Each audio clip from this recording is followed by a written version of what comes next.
Hi, hello from Cambodia. Today my video about Mikveh. What is it, Mikveh?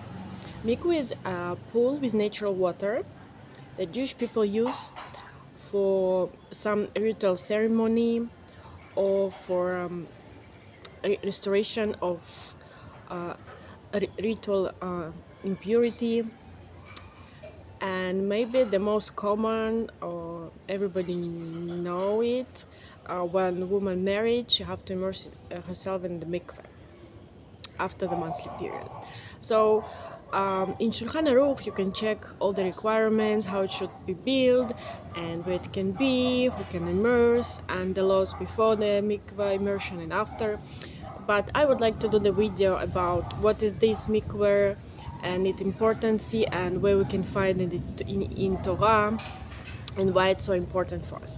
Because after I was spoken with many women and the people, for some of them that still not observe the mitzvahs or just start to observe, it's look like it's losing its meaning and people don't understand why we do it and for what it is.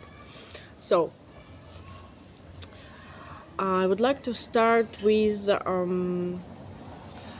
a few words about that immersion in the mikveh. It's a mitzvah that referred to the hukim. Hukim, there are the laws that we don't understand. It's irrational laws that God commands us in Torah, and as we faithfully believe in God and we connect to Him, we perform these mitzvahs, even if we don't understand. So there are a few types of laws. Mishpatim or musar, it's something that very common and understandable by people, like for example, do not steal, do not kill. The second one is edut.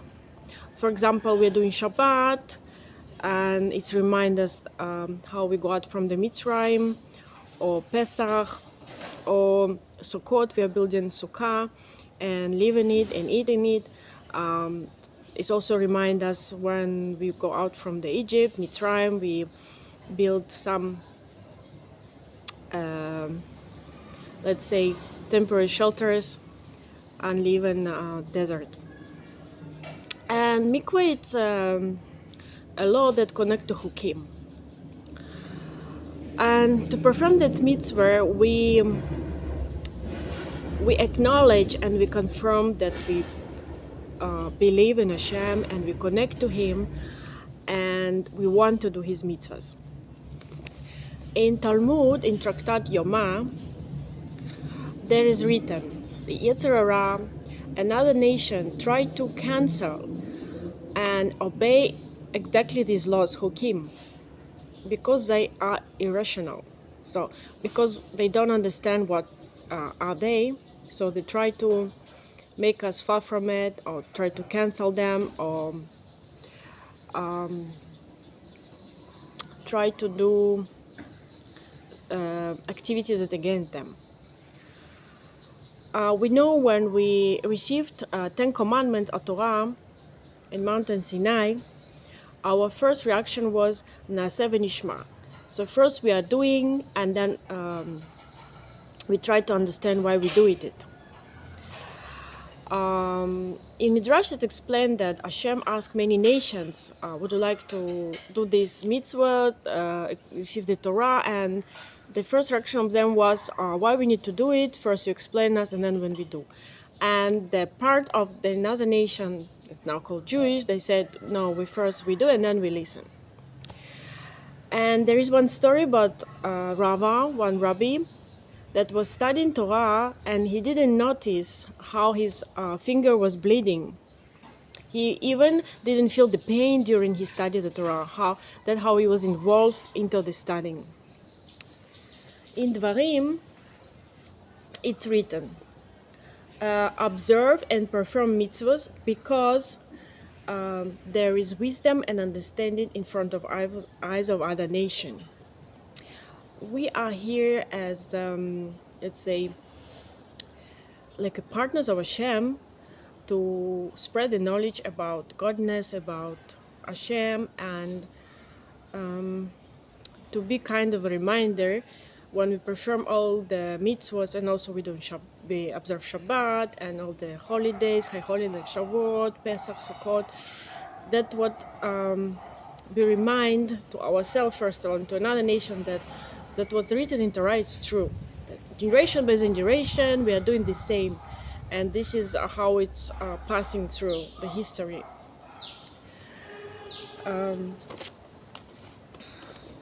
So what is the mikvah? What is the purpose of the mikvah? It's a ritual cleansing or restoration of ritual impurity. It's not just a bath that we used to take in the evening after a long day. No, it's totally different. It's not to make clean your body from the dust. It's to elevate your ritual status.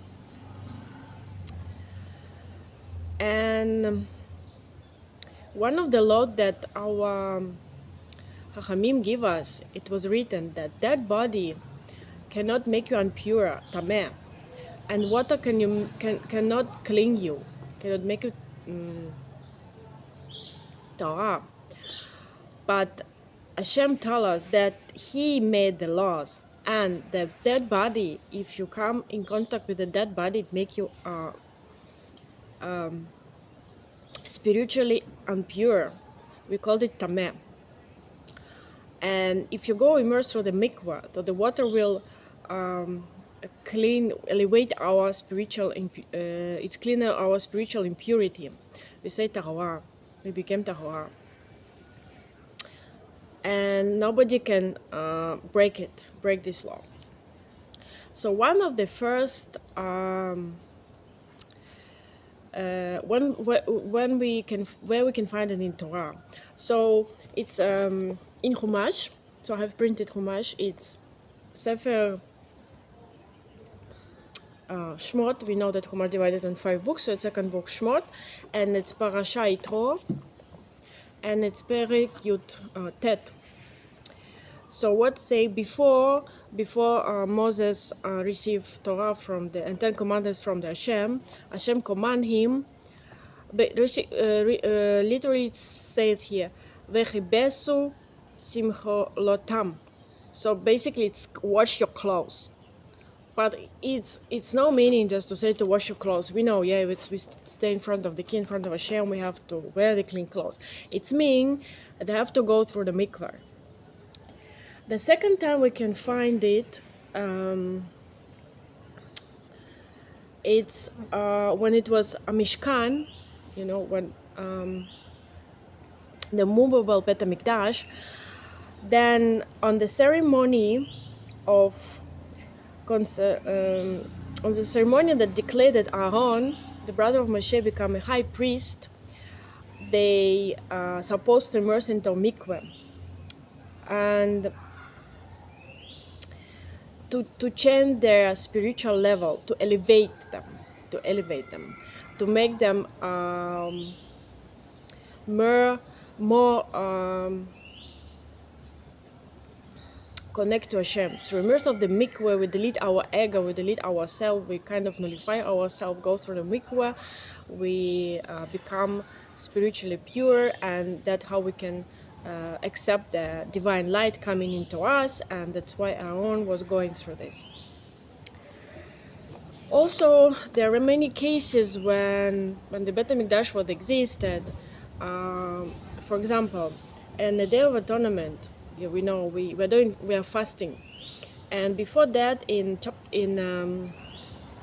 Vayikra, it said that the koen gadol supposed to immerse into Mikveh.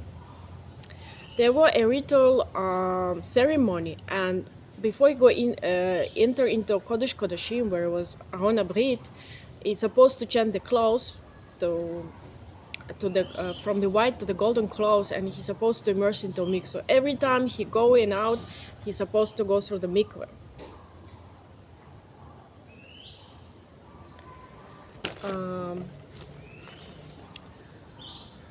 So we have to remember that it's not just bathing. It's elevate us. It spiritually elevate us. It's connect to Hashem, and make us a ritual pure. One more example of the immersion of the mikveh, it's when the person non-Jewish become Jewish. So after finishing the process of convert, is supposed to go through the mikveh. And in Talmud Yevamot it said that when a person goes to the mikveh, it's considered as newborn, like a new baby born. And it says very nice wording. I translated roughly from the Russian, that when newborn came into womb of Judaism, it's compared as a newborn child. And mikveh and newborn child is compared to the womb of your mom. So when a child inside the womb of your mom, he doesn't have air. Everything he received from her. And then when he go out, it's totally different world. And the same mikveh, when you immerse there, you hold your breath, so you don't breathe. It's kind of also compared to the womb of your mom. And then when you go out, you go to the new life. It's like you burn again. So every time you kind of nullify yourself, nullify your ego, that like you don't exist in front of Hashem. And you say, yeah, I agree, I want to do your commandments and perform the mitzvahs, and you go through the mikveh, so you accept, you say Malchut Shamayim on yourself, so you accept that He is the King, you are nothing in front of Him, and we are here to perform His will. And I want to finish my video just to again to say that the mikveh immersion, it's very important, especially for women, because we are the one who carry the baby, and the soul after 40 days when a woman pregnant ascend to the body. So it's very important to go through the mikveh after every monthly period, that the baby will not have any problem and spiritual impurity. And I wanted to say one thing, maybe not everybody know it, that mikveh goes first before the synagogue. For example, if there is a question to build the synagogue or to build the mikveh goes first. It's even allowed to sell scroll of Torah in the purpose of collect money for construction of the mikveh. And I think the most first like analogy to the mikveh and the womb of the mom and the word existence is in Sefer Bereshit, the first book of Torah. Parashat Bereshit, it says, now the earth was astonishingly empty, and darkness was on the face of the deep, and the Spirit of God was hovering over the face of the water. So the same, the word was fully water. It's like a mikveh, you know. There is no air, and after the God separate their, you know, the water, the highest waters and the lowest waters, then the land appears. So it was the burn of the earth. So let's say the first day He created the light, and separate dark and the light, and the second day it's like a burn of the world, of all the existing things and creatures, when He separated the water and the land come out. So after this He created the flowers and the trees and animals, and the final of creation is a human being. So I hope it's bring you more understanding about the mikveh, and I hope it brought some thoughts to the people to consider it again, that the mikveh is very important, and to think about it, why we have to do it. And if you really faithfully find Hashem in us, and we understand that He around us in any creation of the world, then we understand we have to go through the mikveh, immerse through the mikveh, especially for the woman, married woman, and the men are doing it also before Yom Kippur. to purify elevate the spirituality, to be more connected to Hashem on these days, like before Yom Kippur, before Rosh Hashanah, before Shabbat. And as for me, I think it's very nice. It's one of the day when the woman can stay with herself. You know, the woman are always busy with the house and the home, and this is like a time for herself, and to be also connect to Hashem more, because we're always busy with the house and the children, and these days kind of connect us more and give us more time. A bit different, but I think it's very nice. It's very nice experience. And just to the married woman who never did it, I think you have to try it, and I think it's very nice experience. So I wish everybody lovely day, and see you in my next video.